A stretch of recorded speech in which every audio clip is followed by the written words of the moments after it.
बोलिए शंकर भगवान की जय। सप्तपुरियों में काशी एक विशेष स्थान रखती है। विश्व में कोई ऐसा नगर नहीं जो बनारस से बढ़कर प्राचीनता, निरंतरता एवं मोहक आदर का पात्र हो। सहस्त्र शताब्दियों से यह पुनीत नगर अटूट धार्मिक पवित्रता, पुण्य व विद्या का प्रतीक रहा है। इस नगर के कई नाम प्रचलित रहे हैं, यथा वाराणसी, अविमुक्त एवं काशी, अनंत कानन एवं शमशान।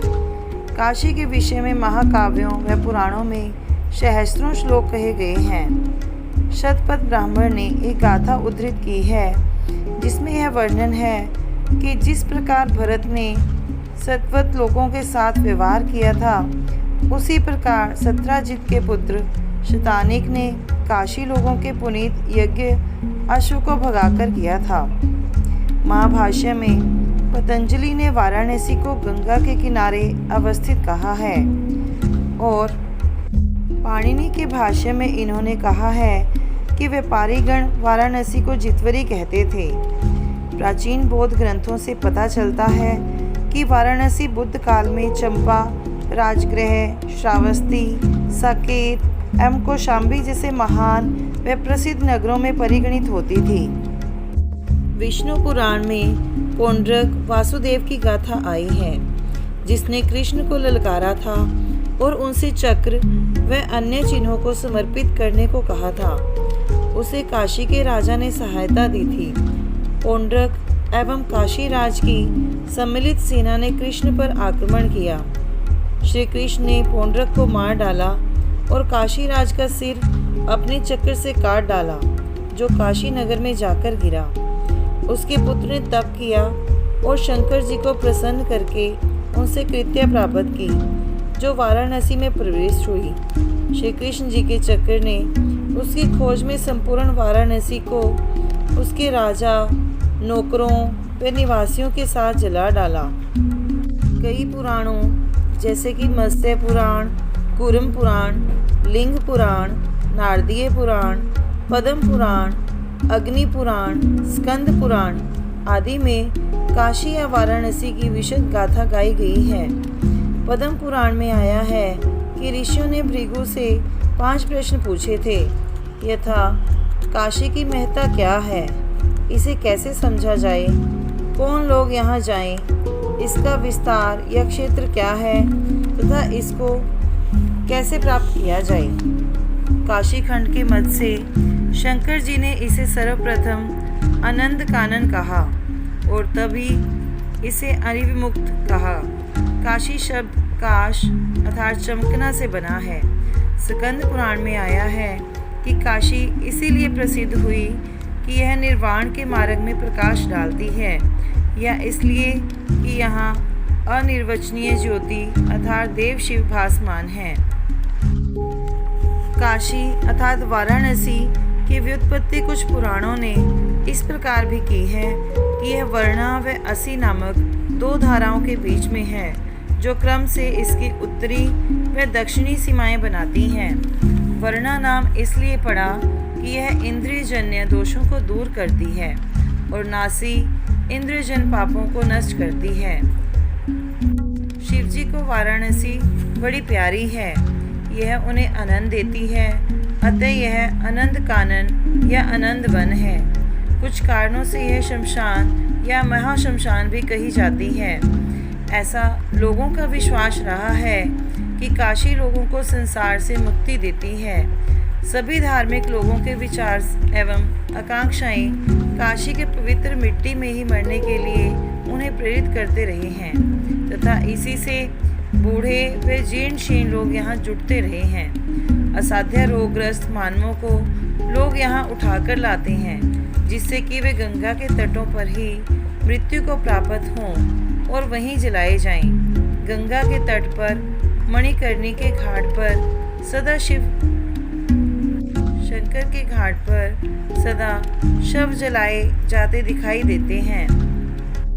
वैसे तो शमशान को अपवित्र माना जाता है, किंतु सहस्त्रों वर्षों से शमशान घाट होने पर भी यह गंगा का परम पवित्र तट माना जाता रहा है।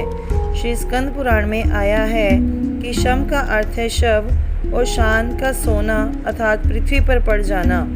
जब प्रलय आती है तो महान तत्व शवों के समान यहाँ पड़ जाते हैं, अतः यह स्थान महाशमशान कहलाता है।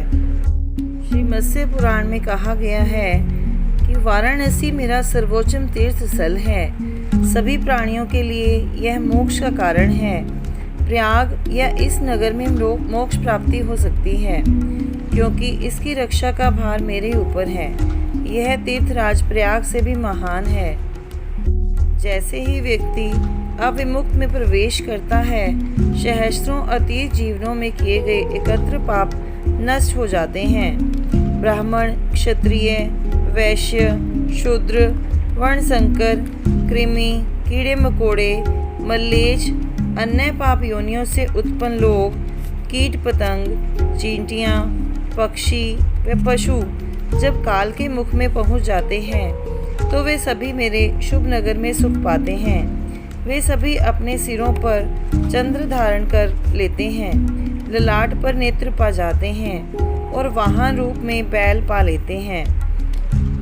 दोबारा फिर से मत्स्य पुराण में यह आया है कि विषय सचित लोग, धर्म भक्ति को त्याग कर देने वाले लोग भी यदि काशी में मर जाते हैं तो वे पुनः जन्म नहीं लेते। सहस्त्रों जन्मों के योग साधन के उपरांत योग प्राप्ति होती है, किंतु काशी में मृत्यु होने से इसी जीवन में परम मोक्ष प्राप्त हो जाता है। अब हम वाराणसी के पुण्य स्थलों की चर्चा करेंगे। पुराणों में ऐसा आया है कि काशी क्षेत्र में पद पद पर तीर्थ हैं। एक तिल भी स्थल ऐसा नहीं है जहाँ शिवजी का प्रतीक ना हो। केवल अध्याय 10 में ही काशी खंड ने 64 लिंगों का उल्लेख किया है। सांग का कथन है कि उसके काल में बनारस में 100 मंदिर थे। उसने एक ऐसे मंदिर का उल्लेख किया है जिसमें देव महेश्वर की ताम्र प्रतिमा 100 फुट से कम ऊंची नहीं थी। विश्वेश्वर या विश्वनाथ वाराणसी के रक्षक देव हैं और इनका मंदिर सर्वोच्च एवं परम पवित्र है। ऐसी व्यवस्था दी गई है कि प्रत्येक काशीवासी को प्रतिदिन गंगा में स्नान करना चाहिए और विश्वनाथ मंदिर में जाना चाहिए। विश्वनाथ मंदिर जब औरंगजेब द्वारा नष्ट कर दिया गया था तो 100 वर्षों से ऊपर तक बनारस में विश्वनाथ जी का कोई मंदिर नहीं रहा। संभवतः लिंग समय स्थिति के फलस्वरूप एक स्थान से दूसरे स्थान पर रखा जाता रहा और यात्री लोग पूजा के कुछ अंग प्रतिमा स्थल पर ही करते रहे, किंतु वे पूजा के अन्य अंग यथा गंगा जल से प्रतिमा स्नान आदि नहीं कर सकते थे।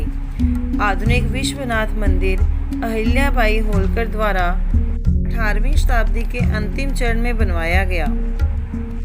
विश्वनाथ के अतिरिक्त यात्रीगण बनारस में 5 तीर्थों की यात्रा करते हैं। मत्स्य पुराण के अनुसार विश्वेश्वर के आनंद कानन में 5 प्रमुख तीर्थ हैं: दशा, श्वमेध, लोकार्क, केशव, बिंदु माधव एवं मणिकर्णिका। आधुनिक काल के प्रमुख 5 तीर्थ हैं: असी एवं गंगा का संगम, दशाश्वमेध घाट, मणिकर्णिका, पंचगंगा घाट तथा वर्णा एवं गंगा का संगम। यह काशी खंड पर आधारित है। लोलार्क तीर्थ असी एवं गंगा के संगम पर अवस्थित माना जाता है। काशी खंड ने लोलार्क नाम की व्याख्या की है कि काशी को देखने पर सूर्य का मन लोल अर्थात चंचल हो गया। वर्षा ऋतु में असी लगभग 40 फुट चौड़ी धारा हो जाती है, किंतु अन्य कालों में यह सूखी रहती है।